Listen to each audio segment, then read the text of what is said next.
పండుగకు సొంతూళ్లకు వెళ్లే వారితో విజయవాడ నెహ్రూ బస్టాండ్ కిక్కిరిసిపోయింది. ప్రయాణికులతో ప్రాంగణమంతా రద్దీగా మారింది. దీనికి సంబంధించి మరింత సమాచారం మా ప్రతినిధి వెంకటరమణ ప్రత్యక్ష ప్రసారం ద్వారా అందిస్తారు. Thank you Pawan. సంక్రాంతి పండుగను సొంతూరులో ఆత్మీయుల మధ్య వైభవంగా జరుపుకునేందుకు ఎక్కడెక్కడో ఉన్న వారందరూ కూడా వారి వారి స్వస్థలాలకు తరలి వస్తున్నటువంటి వారితో ప్రయాణ ప్రాంగణాలను కూడా రద్దీగా మారాయి. వరుసగా మూడో రోజు ఇవాళ కూడా విజయవాడలో ఉన్నటువంటి పండిట్ నెహ్రూ బస్ స్టేషన్ సహా రైల్వే స్టేషన్లు అన్నీ కూడా ప్రయాణికులతో విపరీతమైనటువంటి రద్దీ నెలకొంది. శనివారం ఉదయం నుంచి ఈ రష్ అనేది ప్రారంభమైంది. ప్రతిరోజు ఇటు శనివారం ఆదివారం అలాగే ప్రత్యేక బస్సులు ఏర్పాటు చేసి ప్రత్యేక రైళ్లు ఏర్పాటు చేసి ప్రయాణికులను ఎప్పటికప్పుడు ఆర్టీసీ అధికారులు పంపించినటువంటి ఏర్పాట్లు అయితే చేస్తున్నారు. ప్రస్తుతం మనం చూడవచ్చు తణుకుకు బస్సు వద్ద ఉన్నటువంటి పరిస్థితిని మనం చూస్తే కనుక ఇటువైపు ఉత్తరాంధ్ర వైపు కానీ అలాగే కోస్తాంధ్రను ఉభయ గోదావరి జిల్లాల వైపు పెద్ద ఎత్తున సంక్రాంతిని చాలా వైభవంగా జరుపుకుంటారు. ఎక్కడెక్కడో ఉన్న వాళ్ళందరూ కూడా పండగకు వచ్చి వారి బంధువులతో కలిసి కుటుంబ సభ్యులందరూ కలిసి ఘనంగా పండుగను జరుపుకోవడానికి తరలి వస్తారు. వచ్చేటువంటి వారందరితో బస్సులన్నీ కూడా కిటకిటలాడుతున్నాయి. ప్రస్తుతం మనం చూడవచ్చు పండిట్ నెహ్రూ బస్ స్టేషన్ వద్ద ఇక్కడ హైదరాబాద్ నుంచి వచ్చినటువంటి వారికి ఇక్కడ నుంచి తణుకుకు వెళ్లేందుకు అంటే ఏలూరు అలాగే తాడేపల్లిగూడెం హనుమాన్ జంక్షన్ మీదుగా ఈ బస్ అనేది వెళ్తుంది. ఎక్స్ప్రెస్ బస్ ఇది. చూస్తే కనుక పెద్ద ఎత్తున మహిళలు ఈసారి ప్రయాణాలు చేస్తూ ఉన్నారు. ఈ ప్రయాణికుల కోసమని రాష్ట్ర ప్రభుత్వం స్త్రీశక్తి పథకాన్ని కూడా అమలులోకి తీసుకువచ్చింది. దీంతో ఇక్కడ నుంచి వాళ్ళు స్వస్థలాలకు వెళ్లేందుకు గాను ఆధార్ కార్డు లేదా తగిన గుర్తింపు కార్డు చూపిస్తే చాలు ఉచిత ప్రయాణాన్ని అనుమతిస్తుంది. దీంతో పెద్ద ఎత్తున వారందరూ కూడా ఎక్స్ప్రెస్ బస్సుల్లో అలాగే పల్లె వెలుగు బస్సుల్లో వారందరూ కూడా తరలి వెళ్తున్న పరిస్థితి ఉంది.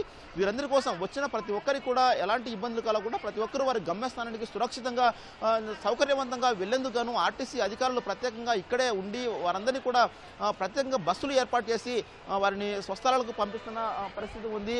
అధికారులందరూ కూడా 24 గంటల పాటు ఇక్కడ బస్టాండ్లో ఉండి ప్రత్యేకంగా కంట్రోల్ రూమ్ను ఏర్పాటు చేసి అదనంగా సిబ్బందిని కూడా ఏర్పాటు చేసి వారందరినీ కూడా తరలిస్తున్నటువంటి పరిస్థితి కనిపిస్తూ ఉంది.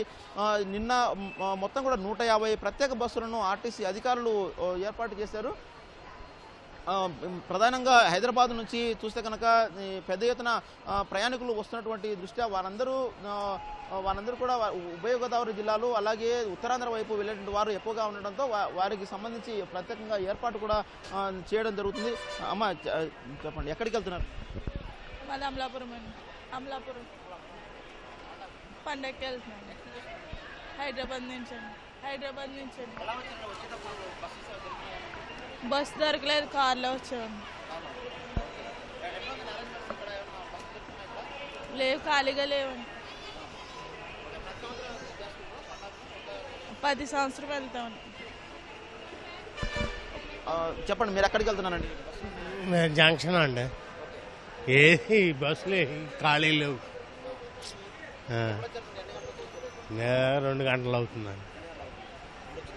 ఇంకా రాలేదు, చూస్తున్నాను. రష్గా ఉందండి బాగా. ఇంకా పెంచితే బాగుంటుందండి. ఇంకా అది మొత్తం చాలా లేడీస్ ఉన్నారు, మా జెంట్స్ ఉన్నారు. అది మీరు చెప్పండి అమ్మా, ఎక్కడికి వెళ్తున్నారు? ఊరికి వెళ్తున్నామండి. కాదు, మామూలుగానే బంధువులు చూడడానికి. ఇంకొండి ఉందండి బస్సు. మొత్తంగా చూస్తే కనుక బస్టాండ్లో ప్రత్యేకించి వచ్చిన ప్రతి ఒక్క ప్రయాణికుడు కూడా బస్సు ఏర్పాటు చేయడమే లక్ష్యంగా ఆర్టీసీ అధికారులు అయితే ప్రత్యేకంగా ఇక్కడే మోహరించి వారందరూ కూడా ఏర్పాటు చేస్తూ ఉన్నారు.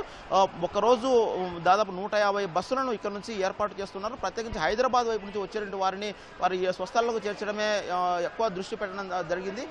వచ్చిన ప్రతి ఒక్కరు కూడా అంటే కొద్దిగా బస్సులు వచ్చే వరకు కూడా గంటలు అంటే 2 గంటల పాటు వెయిట్ చేయాల్సి వస్తుంది. కాబట్టి వాళ్ళందరూ కూడా ఇక్కడ బస్టాండ్లో కూర్చునేందుకు సీట్లు సహా తాగునీరు అలాగే ఇతర సదుపాయాలు కూడా కల్పించి ఎక్కడ కూడా ఇబ్బంది లేకుండా చేసేందుకు ప్రత్యేకంగా ఏర్పాట్లు కూడా చేయడం జరిగింది. ఇవాళ కూడా రష్ కొనసాగుతున్నటువంటి దృష్ట్యా ఇవాళ రాత్రి అలాగే రేపు కూడా అధికారులందరూ కూడా బస్టాండ్లోనే ఉండి వచ్చిన ప్రతి ఒక్కరిని కూడా సురక్షితంగా గమ్యస్థానాలు చేయడమే లక్ష్యంగా తగిన ఏర్పాట్లు అయితే చేస్తున్నారు. అదేవిధంగా ఇటు రైల్వే స్టేషన్లను కూడా రద్దీ నెలకొన్న నేపథ్యంలో అక్కడ అదనంగా ప్రత్యేక రైళ్లు ఏర్పాటు చేసి రైల్వే అధికారులు ఎప్పటికప్పుడు నిరంతరం సమీక్షిస్తూ వారందరినీ కూడా గమ్యస్థానాలకు చేర్చేటువంటి ఏర్పాట్లు చేస్తున్నారు. మొత్తంగా చూస్తే కనుక 3 రోజులుగా సంక్రాంతికి దాదాపు వేలాది మంది ప్రయాణికులు వారి స్వస్థలాలకు వెళ్తున్నారు. ఇటు రహదారులు కూడా కిక్కిరిసిపోయాయి. ఎక్కడ ఎలాంటి ఇబ్బందులు కలగకుండా ఉన్నతాధికారులందరూ కూడా నిరంతరం సమీక్షిస్తూ తగిన చర్యలు తీసుకుంటున్నటువంటి పరిస్థితి కనిపిస్తోంది. పండిట్ నెహ్రూ బస్ స్టేషన్ నుంచి కెమెరామెన్ బిఎన్ఆర్తో కలిసి వెంకటరమణ, ఓ టు స్టూడియో. ధన్యవాదాలు వెంకటరమణ.